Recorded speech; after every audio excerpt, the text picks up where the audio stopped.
In 68 AD, the most powerful man on earth ran through the dark with no shoes on. No guards, no servants, no Senate escort, just a 30-year-old man stumbling through back roads outside Rome, hiding his face, listening for horses. 12 hours earlier, he had been emperor. Now the Senate had voted him a specific death: to be stripped naked, locked in a wooden fork, and beaten with rods until he stopped breathing. He couldn't do it. He couldn't face it. So he pressed a blade to his own throat, and his hands shook so badly that a secretary had to help him finish. His last words: "What an artist dies in me." Not "what a ruler," not "what an emperor," an artist. That sentence explains everything about how Rome lost a dynasty that had ruled for 100 years. But it doesn't start with the fire. It starts with money. Most channels won't cover what comes next. This one will. Subscribe. In October of 54 AD, Emperor Claudius ate a plate of mushrooms at dinner. By morning, he was dead. The palace moved fast. Before sunrise, the Praetorian Guard, the only military force inside Rome, marched a 16-year-old boy to their barracks and declared him emperor. His name was Nero Claudius Caesar Augustus Germanicus. He had not fought a single battle. He had not governed a single province. He had never commanded troops. He was emperor because his mother, Agrippina the Younger, had spent a decade engineering it. She had married Claudius. She had convinced him to adopt Nero over his own biological son, Britannicus. And when the timing was right, she served the mushrooms. At least, that was what Rome whispered. No trial, no evidence presented, just the timing and the result. Nero took the throne. Agrippina stood behind it. And for the first 5 years, something unexpected happened. Rome functioned. Nero's tutor, the Stoic philosopher Seneca, and the Praetorian prefect Burrus essentially ran the government.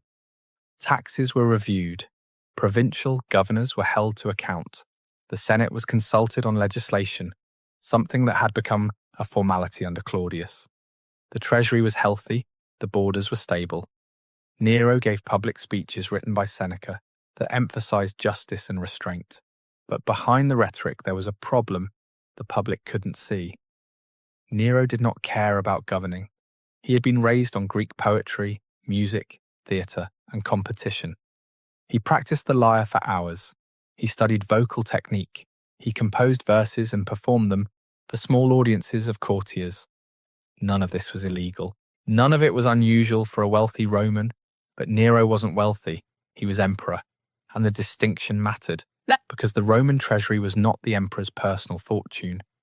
It was the financial engine of an empire that stretched from Britain to Syria, that paid 300,000 soldiers, that maintained roads and aqueducts and grain shipments across the Mediterranean, and Nero was starting to treat it like a personal account. The spending was still small: banquets, performers, gifts for favourites, but the trajectory was visible to anyone watching. Seneca was watching. Burrus was watching. And so was Agrippina.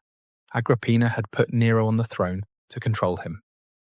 When she realised she couldn't, she made a threat. She began publicly supporting Britannicus, Claudius's biological son, the boy Nero had displaced. Britannicus was 14. He had a legitimate claim, and Agrippina was signalling to the Senate and the Guard that she had the ability to replace one emperor with another. In February of 55 AD, at a dinner banquet, Britannicus took a drink, convulsed, and collapsed.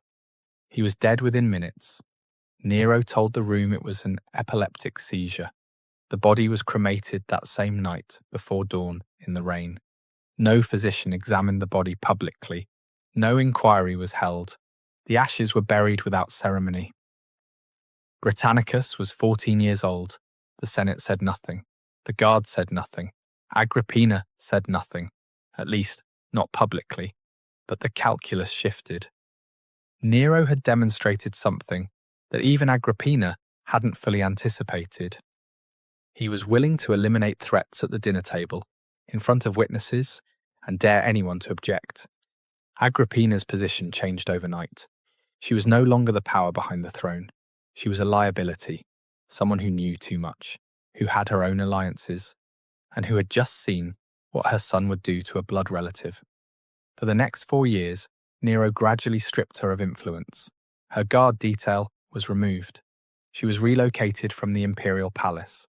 Her allies in court were reassigned, but Nero didn't stop there. In 59 AD, Agrippina was invited to a festival at Baiae on the coast near Naples. Nero was affectionate. He embraced her publicly. He gave her a specially designed boat for the journey home. The boat was engineered to collapse at sea. It did, but Agrippina survived.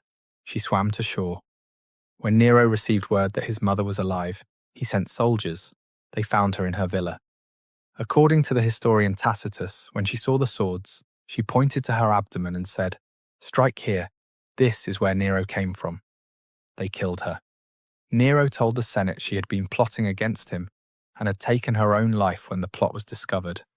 No one believed it, but no one acted. And that was the pattern that would define the next 9 years. Nero removed a constraint. Rome absorbed the shock, and the absence of consequences encouraged the next removal. His first wife, Octavia, the daughter of Claudius, was exiled on false adultery charges, then executed. Her head was sent to Nero's new wife, Poppaea, as confirmation. Burrus died in 62 AD, possibly poisoned, though the sources aren't certain. He was replaced by Tigellinus, a man whose loyalty to Nero was absolute, and whose interest in governance was non-existent. Seneca, seeing the direction, asked permission to retire. Nero granted it, but kept his estates under surveillance. By 63 AD, every person who had restrained Nero's spending, challenged his judgment, or represented an alternative centre of power was either dead, exiled, or silenced. The treasury was now entirely in Nero's hands. And then, in July of 64 AD, Rome caught fire. The fire started near the Circus Maximus, in the shops and stalls packed between the stadium and the Palatine Hill. It burned for 6 days. Then it reignited and burned for 3 more. When it was over, 10 of Rome's 14 districts had been damaged. 3 were completely destroyed. Hundreds of temples, thousands of homes, entire neighborhoods of the densest city in the ancient world, gone. The scale was staggering, and the question that consumed Rome was immediate. Who started it? The historian Tacitus, writing roughly 50 years later, records 3 theories that circulated at the time. The first, it was an accident. Rome was a city of timber-framed buildings, narrow streets, open flame cooking, and summer heat. Fires were common. A fire of this scale was unusual, but not impossible. The second, Nero ordered it. He wanted to clear land for a massive building project and used the fire as cover. This was the version that stuck in popular memory. The third, Nero didn't order it, but he did nothing to stop it, and may have interfered with firefighting efforts, because the destruction served his plans. The sources disagree. Tacitus himself doesn't commit to a single version, but here's what matters more than who started the fire: what happened in the weeks after it. Nero did, in fact, open his palaces and gardens to refugees. He organized grain distribution. He reduced the price of corn. He implemented new building codes, wider streets, fire-resistant materials, mandatory courtyards. These were real measures. They addressed real problems, and they were completely overshadowed by what came next. First, the blame. Nero selected a target, the Christians. At the time, Christians were a small, marginal sect in Rome, distinct from the Jewish community, but poorly understood by the general population. They were outsiders. They had no political patrons. They were easy to isolate. Nero arrested members of the community. Trials were held, though the standards of evidence were unclear. Convictions followed quickly. Then came the punishments. According to Tacitus, some were wrapped in animal skins and torn apart by dogs. Others were crucified.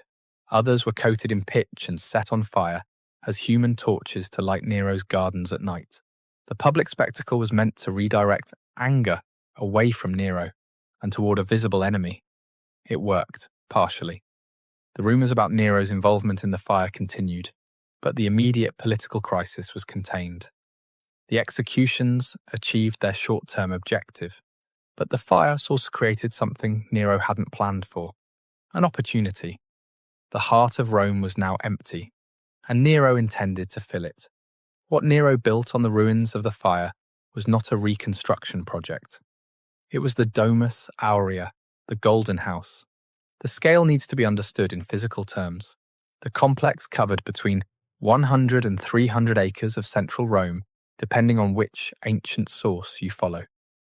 For comparison, the Roman Forum, the political, religious, and commercial centre of the entire empire, occupied roughly 5 acres. Nero's private residence occupied more space than the public heart of Roman civilization. The main building had over 300 rooms. None of them appear to have been bedrooms. The structure was designed for entertaining, display, and spectacle. The walls were covered in gold leaf. Ceilings were fitted with panels of ivory that could slide open to shower guests, with flowers and perfume. The main dining room featured a rotating mechanism. The ceiling turned continuously, mimicking the movement of the heavens. An artificial lake was constructed in the valley where the Colosseum would later stand. Vineyards and pastures were laid out around it, creating the illusion of countryside inside the city. At the entrance stood a bronze statue of Nero, over 100 feet tall, modelled on the Colossus of Rhodes. When the palace was completed, Nero reportedly said, "At last I can begin to live like a human being." That sentence landed in Rome like a detonation, because the city was still rebuilding. Thousands were still homeless. Entire districts were still rubble. And the emperor had just taken the most valuable land in the centre of the capital, land that had held temples, public buildings, and private homes, and turned it into a personal estate. He hadn't rebuilt Rome. He had replaced it with himself. But buildings, no matter how offensive, don't overthrow emperors. What came next did. The Domus Aurea was catastrophically expensive. The treasury was already strained from the fire relief efforts, from Nero's years of escalating spending, and from the ongoing military costs of maintaining an empire. And Nero needed more money, so he did 2 things. The first was visible. He began confiscating the estates of wealthy senators and equestrians. After the Pisonian conspiracy of 65 AD, a real but poorly organised plot to assassinate Nero, he used the investigation as pretext for mass seizures. Over a dozen senators were executed or forced to commit suicide. Their property was absorbed into the imperial treasury. Seneca was among them. His former tutor, the man who had written his speeches, shaped his early reign, and tried to moderate his excesses, was ordered to open his own veins. Seneca's wife tried to die with him. Nero's soldiers stopped her. The message to the Roman elite was received clearly. Wealth was no longer safe. Property was no longer secure. Proximity to the emperor was no longer protection. It was exposure. But the second thing Nero did was invisible, and it was far more dangerous. The Roman denarius was the foundation of the imperial economy. It paid the legions, it settled debts, it moved through trade routes from Britain to India. Provincial taxes were assessed in denarii. Military bonuses were calculated in denarii. Grain prices were denominated in denarii. For over 200 years, from the time of Augustus through the reigns of Tiberius, Caligula, and Claudius, the denarius maintained a silver content of roughly 95 to 98%. This consistency wasn't accidental. Augustus had understood that Rome's ability to project power depended on soldiers trusting that their pay would hold its value. A legion in Syria and a legion in Germany had to believe the same coin was worth the same amount. Nero changed this. In approximately 64 AD, the same year as the fire, Nero reduced the silver content of the denarius from roughly 97.5 to 93.5%. He also reduced the weight. The coins looked almost identical to the old ones. The imagery was the same, the lettering was the same. Only someone weighing or assaying the metal would notice the difference. That was the point. By reducing the silver content, Nero could produce more coins from the same amount of silver. More coins meant more spending capacity, without raising taxes, without conquering new territory, without increasing trade revenue. It was, in mechanical terms, the same principle behind printing money, and it worked immediately. The treasury had more liquidity.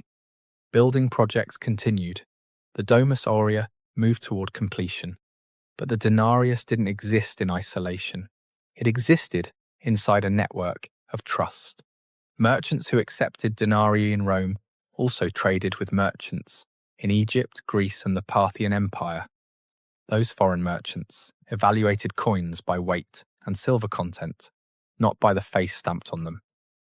When the reduced denarii entered circulation, the exchange rate shifted. Roman coins were worth less in foreign markets. Imported goods became more expensive. The cost of luxury materials, the marble, the gold leaf, the ivory that Nero's building projects demanded, went up. Inside the empire, the effects were slower but compounded over time. Prices rose. The purchasing power of savings declined. Anyone holding denarii, from soldiers to merchants to ordinary citizens, found that their money bought less each year. But the group that mattered most was the legions. Roman soldiers served for 20 to 25 years. Their pay was fixed by imperial decree.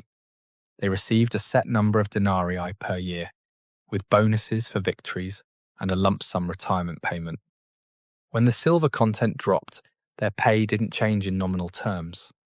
They still received the same number of coins, but each coin contained less silver, which meant each coin purchased less grain, less wine, less equipment. Their wages had been cut. They just hadn't been told. And Roman soldiers were not unsophisticated about money. Many had been recruited from families with commercial backgrounds. They weighed coins. They noticed when the metal felt lighter, when the edges were slightly different, when prices at the camp market crept upward for no visible reason. The denarius debasement didn't cause an immediate mutiny. It didn't need to. What it did was erode the baseline assumption that the emperor's coin was trustworthy, and by extension, that the emperor himself was trustworthy. This erosion was slow. It was invisible on any given day, but it accumulated, and when the crisis came, it would determine which way the legions turned. By 67 AD, the Roman Empire was running on momentum. The treasury was depleted. The senatorial class had been hollowed out by executions and confiscations. Provincial governors were under pressure to increase tax revenue from populations that were already strained, and Nero was in Greece.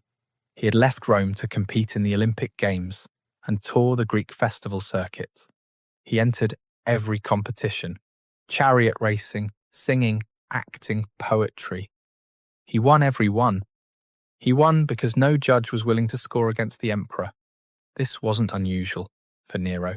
He had performed publicly in Rome for years, but the Greek tour lasted over a year. During that time, the emperor was functionally absent from governance. He did, however, make one major policy announcement while in Greece. He declared the province of Achaia, the Roman designation for Greece, free from taxation. The Greek cities celebrated. The Roman treasury absorbed another blow, and the provinces that were being taxed more heavily to compensate watched as Nero gave away revenue for applause. In March of 68 AD, the governor of Gallia Lugdunensis, modern-day central France, launched a revolt. His name was Gaius Julius Vindex. He was of Gallic aristocratic descent, a Roman senator, and he governed a province that had been squeezed for increased taxation for years. Vindex didn't claim the throne for himself. He called on the governor of Hispania Tarraconensis, Servius Sulpicius Galba, to replace Nero. Galba was 70 years old, from an old patrician family, and had a reputation for conservative financial management. He was the opposite of Nero in almost every measurable way. Galba initially hesitated, then he accepted. The revolt itself was disorganized. The legions of Upper Germany, still loyal to Nero at this point, defeated Vindex's forces at the Battle of Vesontio in May of 68 D. Vindex killed himself, but the revolt had done something that couldn't be undone. It had demonstrated that a provincial governor could openly reject the emperor and attract support, and the legions of Upper Germany, the ones who had just crushed the rebellion, weren't celebrating. They had won, but they hadn't been rewarded. Their pay was still denominated in debased denarii. Their general hadn't received recognition from Nero, and they could see that the Eastern legions, the Praetorian Guard, and the provincial governors were all recalculating their positions. In June of 68 AD, the Praetorian Guard, the force that had made Nero emperor 14 years earlier, received an offer from Galba's agents. The offer was money. Specifically, it was a donative, a one-time bonus payment that Roman emperors traditionally gave the guard at accession. Galba promised each guardsman a substantial sum. The guard accepted.